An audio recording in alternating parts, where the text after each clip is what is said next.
አንዳንድ ቦርዶችን ግዴታ ከውጭ ማስመጣት የለብንም። እንደዚህ ጽድት አድርገን በሀገር ውስጥ ማምረት እንችላለን። እንዴት እንደሰራሁት ላሳያችሁ። ያው እንዲቀለኝ ነገሮችን የሚጀምረው እንደተለመደው ከ3D ዲዛይን ነው። ያለቀው 3D ዲዛይን ይህንን ይመስላል። በቀጣይ ደግሞ የምሰራው ሰርኪዩቱን ነው። የሰራሁትም ሰርኪዩት ደግሞ ይህንን ይመስላል። እንደተለመደው ፒሲቢውን በዚህ መንገድ ኢች አድርጌዋለሁ። በእጄ መወዝወዙ ስለሰለቸኝ እንደዚህ በአንድ ሞተር አወዛዋዥ ሰርቼለታለሁ። የወጣው ቦርድ ይህንን ይመስላል። የሚሰካኩትን ኮምፖነንቶች እንደምታዩት በዚህ መልክ ሰካክቼ የሚበየዱትን ደግሞ እንደዚህ በይጃቸዋለሁ።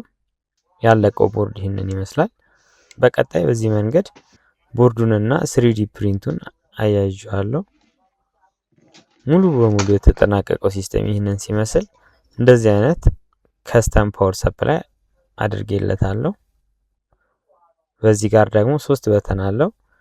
ጥቅማቸው እነዚህን 5 ስዊቾች ለመቆጣጠር ይጠቅሙናል። በዚህ መንገድ እየነካካም መቆጣጠር እንችላለን።